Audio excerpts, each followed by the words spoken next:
Qu'est-ce qu'il nous reste à faire? Maintenant, on va prime ici, là. On reprend tout ça, B prime. Ici, C et C prime. D ici et D prime. Là. Dernière chose, c'est de fermer le circuit.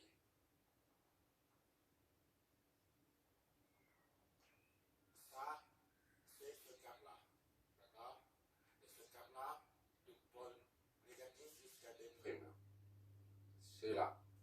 En haut, c'est pareil, on va fermer le circuit. Le circuit est ainsi bouclé. Et on reprend les courants. Le courant I sort d'ici.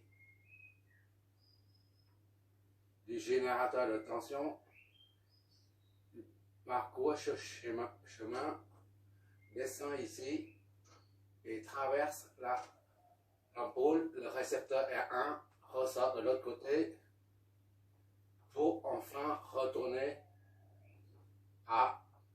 au pôle moins de la source. Idem ici, il sort du pôle positif de la source de tension de la batterie de 12 volts, parcourt le chemin, descend pour entrer dans le fer repassé, puis ressort de l'autre pour enfin retourner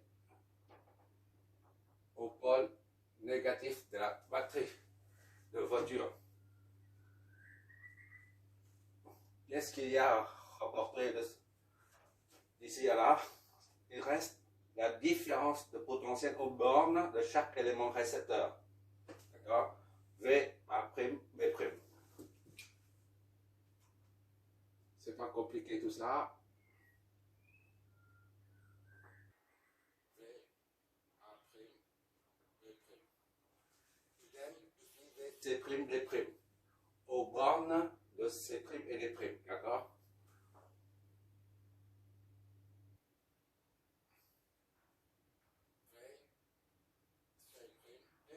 Voilà, c'est terminé. Ça, c'est dans la réalité, dans la réalisation. Et ça, on voit ça dans le schéma électrique. Pour un technicien de chantier ou un électronicien, il ne verra que ça. Et pour les concepteurs, c'est pareil. Nous sommes, toi et moi, on fait la conception en fait. Celui qui connaît la conception, il maîtrise totalement la maintenance, le dépannage. Il faut apprendre à concevoir et à partir de la conception, si on en déduit le dépannage, la maintenance. Comme en haut, on a pour les différences d'altitude, on a une conclusion. Maintenant, on va apporter une conclusion pour ça. En regardant, en observant le sens des flèches de courant et de tension. D'accord? Conclusion apportée. Voilà, j'écris mieux maintenant.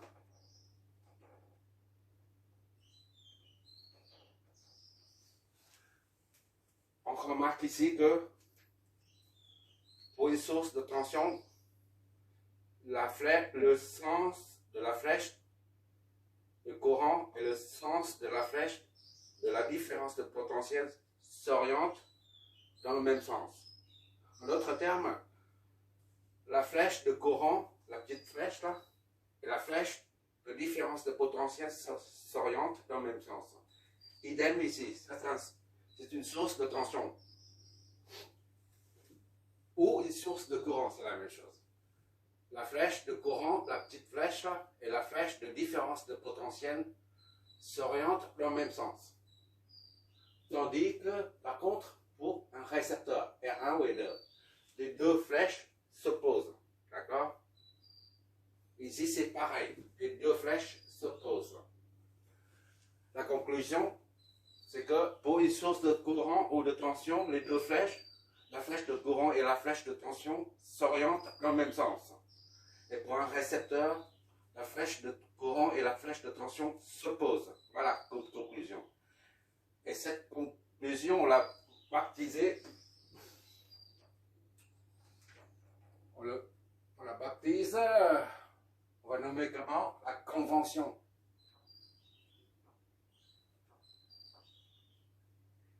De récepteur, d'accord? Ça, c'est hyper important en électricité comme en électronique. Si on ne retient pas ça, on ne peut aller nulle part, on ne peut analyser aucun circuit électrique, d'accord? Je reprends puisque c'est tellement important. Pour une source de tension ou une source de courant, les deux flèches, la flèche de tension et la flèche de courant s'orientent dans le même sens. Pour un récepteur, la flèche de tension et la flèche de courant s'opposent. Hyper important, mais hyper simple aussi. Bon. En électricité comme en électronique, si on a un problème à analyser, il faut développer, on a un circuit et pour résoudre, on écrit une dizaine de lignes, disons 20 lignes pour avoir la solution. Mais seulement les deux premières lignes concernent l'électricité. Les lois d'Ohm, loi Neu, loi des mailles, etc. Tout le reste, que des maths. Il n'y a que des maths, il n'y a rien d'autre. Et ce sont des maths élémentaires. Pourquoi je dis ça? Parce qu'on va regarder, je regarde bien ici, cette flèche-là représente un vecteur. D'accord? Un vecteur, il y a un point de départ, un point d'arrivée. Et la longueur du vecteur représente le module, son module. En l'occurrence, c'est 1,5 volts. D'accord? Ici, idem. C'est un vecteur. Son point de départ, son point d'arrivée. La pointe de la flèche s'oriente vers le point d'arrivée. Et là, la longueur de la flèche est représentée par son module. Son module peut être en volts ou en ampères.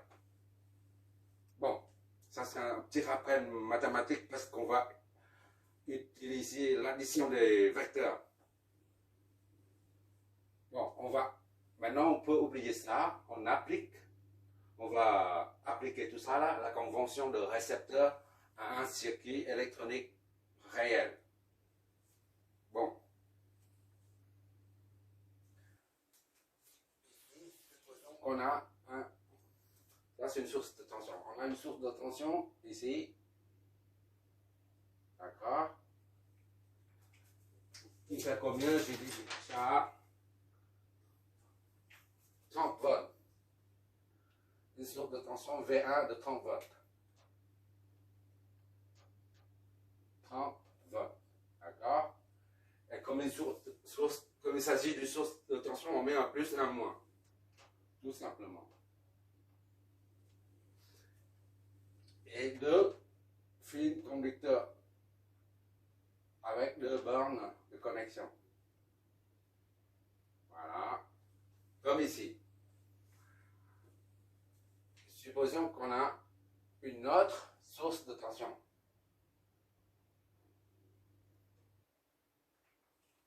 V2 de 20 volts, par exemple. C'est un cercle muni de deux signes, plus et moins. Comme d'habitude, on dessine ça avec deux points de connexion. Voilà. Et on va mettre un récepteur R1 sur une résistance. Un récepteur R1 qui est comme ça.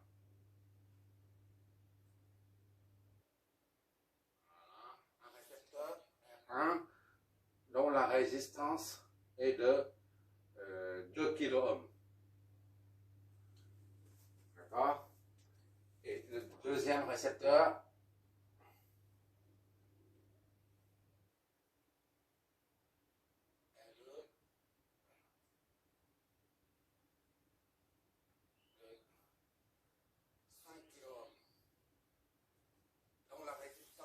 et 5 kΩ. Un récepteur dont la résistance est de 2000 ohms. Le deuxième récepteur dont la résistance est égale à 5000 ohms. Et pour compliquer un peu davantage le circuit, on va mettre un autre récepteur, disons R3, dont la résistance est 4000 ohms, soit 4 kΩ. Voilà.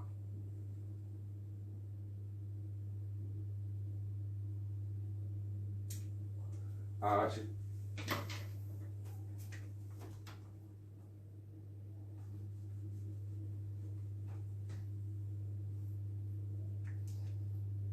vais enlever ça parce qu'on n'a plus besoin.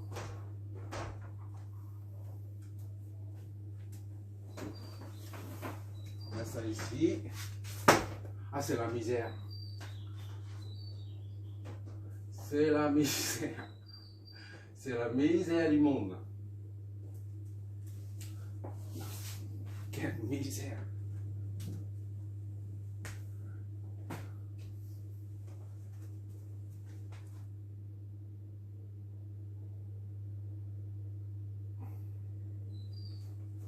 Voilà.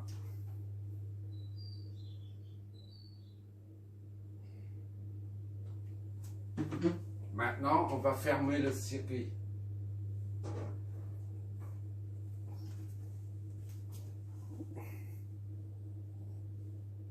Ok, c'est bon.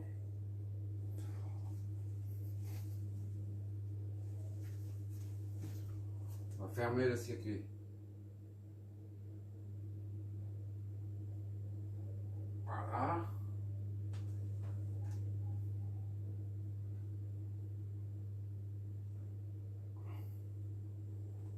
Le circuit est ainsi bouclé.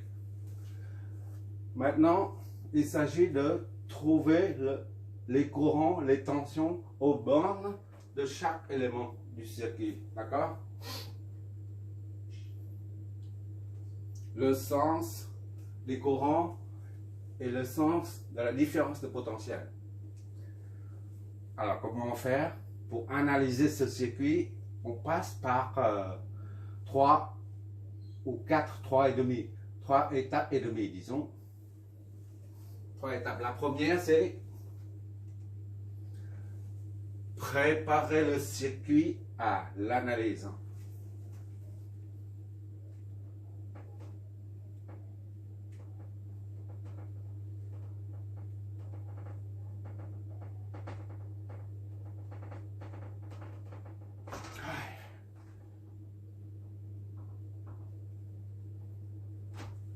La deuxième étape consiste à poser les équations électriques.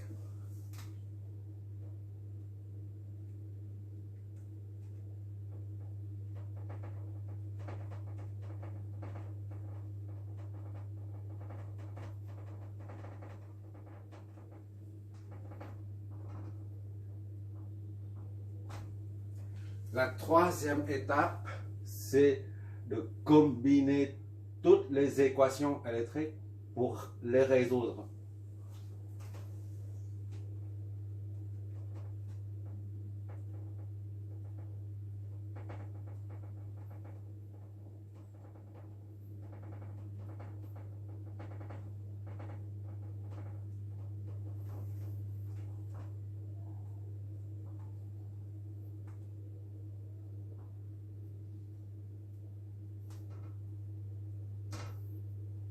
Voilà. Et la quatrième étape, elle est facultative. Mais je la fais à chaque fois. Il s'agit de simuler le circuit via un logiciel que tout le monde connaît, spice. D'accord? Quatrième étape, c'est simuler le circuit.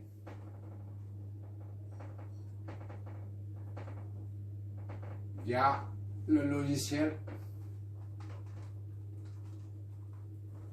Il y a un truc là. Spice.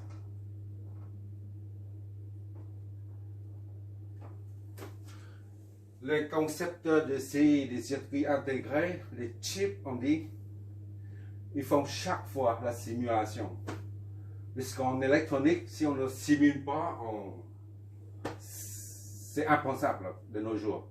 Donc, simuler le circuit, c'est pour quoi faire? Pour comparer le résultat qu'on a calculé, qu'on a trouvé, à ceux donnés par les simulateurs. D'accord? Moi, je simule tout le temps.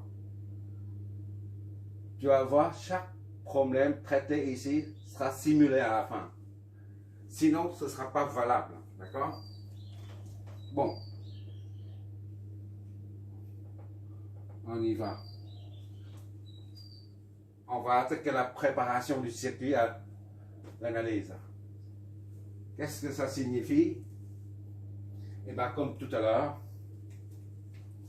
on va faire on ne fait que des suppositions. Premièrement, on suppose que la source V1 débite un courant I1. D'accord? Et la source V2, le sens dans cette direction. C'est une supposition, tout court. V2 fournit un courant I2. D'accord? Déjà, j'ai oublié de numéroter les nœuds. Ici, disons, c'est A. Nœud A. Ici, c'est le même point. Tout ça, c'est le même point. Le A aussi. Idem ici, parce que c'est relié. A. Et ça, c'est B.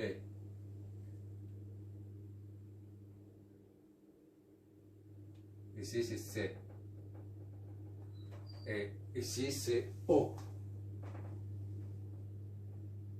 D'accord? On verra plus tard pourquoi on appelle ça O. Pour l'instant, on s'en fiche un peu. Bon. Les deux courants circulent dans chaque branche, arrivent jusque là. Et les deux s'additionnent pour donner naissance à un troisième courant. C'est I. D'accord? Au lieu de, on peut mettre I3, hein, mais I. I représente la somme des deux. Le courant I descend ici, traverse la résistance R3, le récepteur R3, si tu préfères. Ressort de ce côté. I. Puis, il va vers là. Je répète, on est en train de préparer le circuit pour l'analyser. Une fois le courant I arrive au nœud, il est obligé de se scinder en deux. Un vers le haut et un dans cette direction. D'accord? Et puisqu'il y a une seule branche, ici il y a trois branches. Une, 2 et 3. C'est la raison pour laquelle on a trois courants différents. I1, I2, I et I. Ce sont des courants différents. Tandis qu'ici, on n'a qu'une seule branche, un seul conducteur, un seul fil en cuivre. Voilà. Donc, le courant ici, là, qui circule dans cette branche est le même que celui-là. Et par conséquent, on met I2. C'est le même courant, d'accord? Ce courant-là, il va remonter en haut.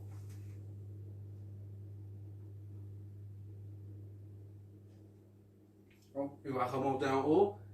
Et comme il y a une seule branche, ce courant est le même que celui-là. Et par conséquent, c'est I1. Voilà. C'est tellement simple. Qu'est-ce qui manque pour un circuit? Pour un circuit, on a le courant, mais il manque les différences de potentiel, d'accord?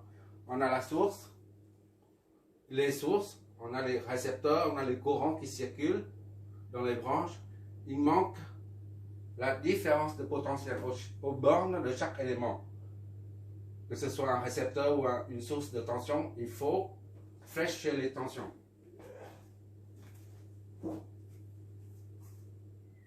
Quand on parle de tension,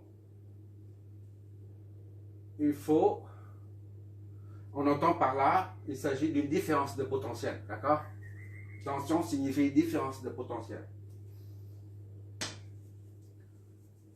Maintenant, il faut flécher les tensions. Ici, c'est VAB.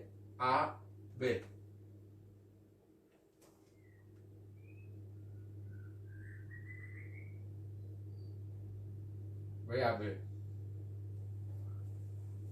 D'après la convention de récepteur, quand il s'agit d'une source de tension, les deux flèches s'orientent dans le même sens. D'accord? VAB.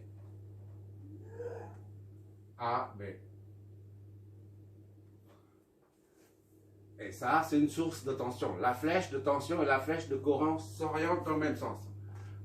VAC.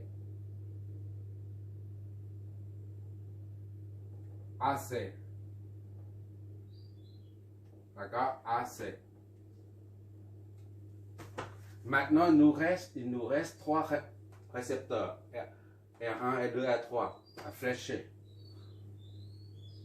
Pour un récepteur, d'après la convention de récepteur, on a dit tout à l'heure, les deux flèches, la flèche de tension et la flèche de courant s'opposent. Donc, ici, la flèche de tension, là, V, ici c'est O, O, O.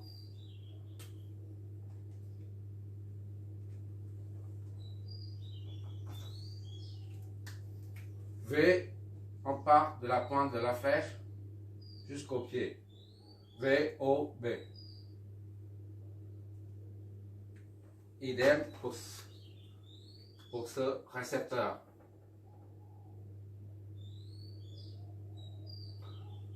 Les deux flèches doivent s'opposer. Ça descend et ça monte. Puisque ça monte, la flèche de tension s'oriente vers le bas. V, O, C. D'accord? Et ça, la flèche de courant descend, la flèche de tension monte. C'est la convention de récepteur qui dicte le sens de la tension, de la différence de potentiel.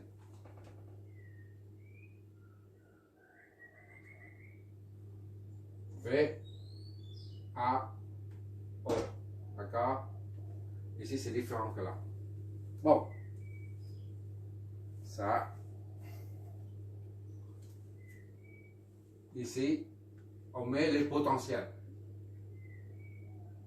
VA ici. Idem ici, VA. C'est le même point. Hein. VA. Ici, VB.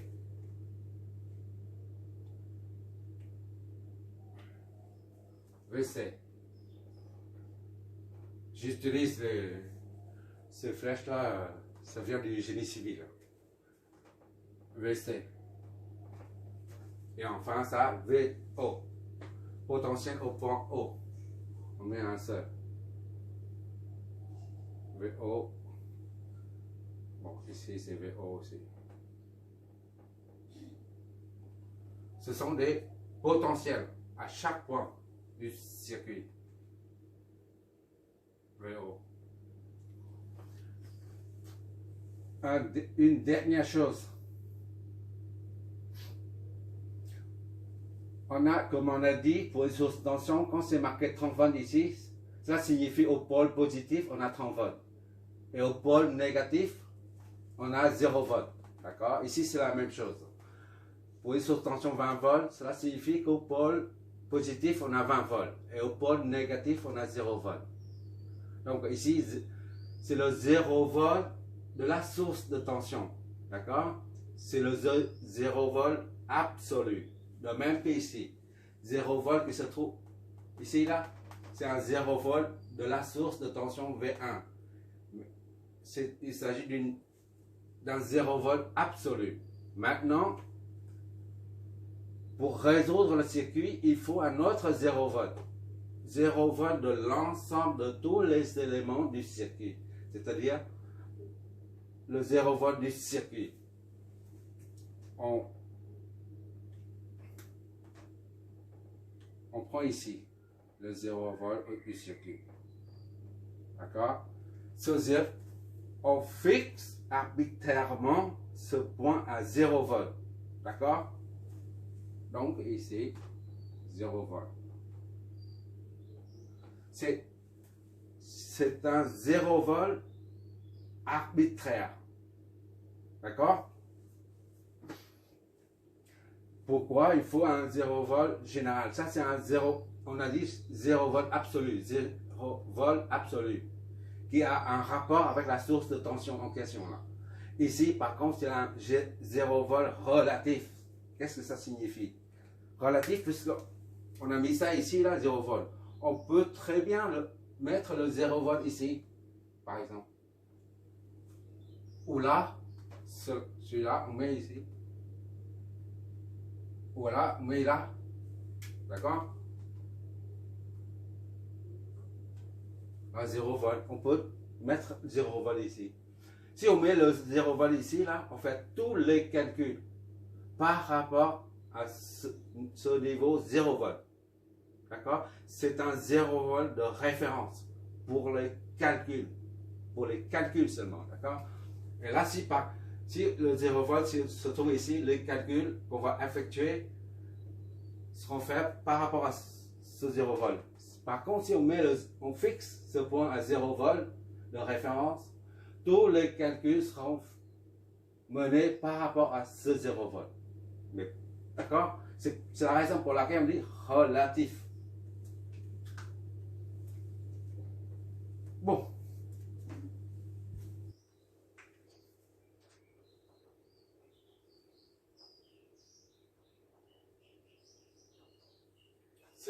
C'est le 0 volt de l'ensemble du circuit. Bon. Ça, c'est terminé la phase de préparation du circuit à l'analyse. C'est terminé.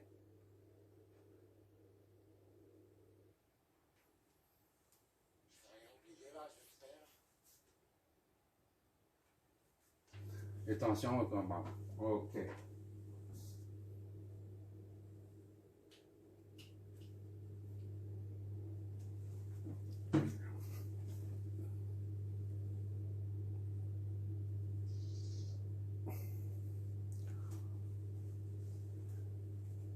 Maintenant, on va poser les équations électriques. Étape 2. Comment on va faire ça? On se sert de la loi d'Ohm. La loi d'Ohm nous dit que la différence de potentiel au bord d'un élément récepteur est égale à la résistance multipliée par le courant qui la traverse. D'accord? Loi d'Ohm.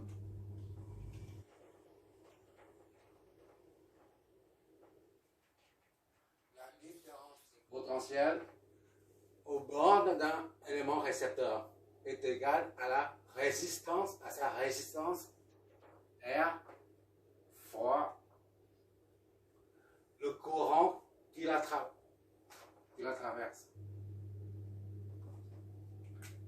Cette fameuse formule est à appliquer à chaque élément du circuit, c'est tout. C'est assez simple. Bon, on y va. On va attaquer ça, puis ça, puis ça dans l'ordre. la différence de potentiel aux bornes de B au B, c'est V au B. V au B est égal à la résistance, c'est-à-dire 1,1, fois le courant qui la traverse, c'est I1. D'accord? Or, on a dit la différence de potentiel V au B est égale au potentiel au point O moins le potentiel au point B. Donc, V au B, c'est égal à VO moins VB. D'accord? Comme ici, la différence de d'altitude entre A et B, c'est l'altitude au point A moins l'altitude au point B. D'accord? Ici, VAB est égal à VA moins VB.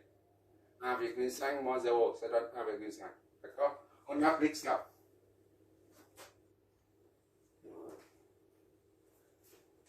VOB est égal à VO moins VB. Est égal à 1 fois I1. Bon, le temps est limité, on va continuer avec la vidéo après.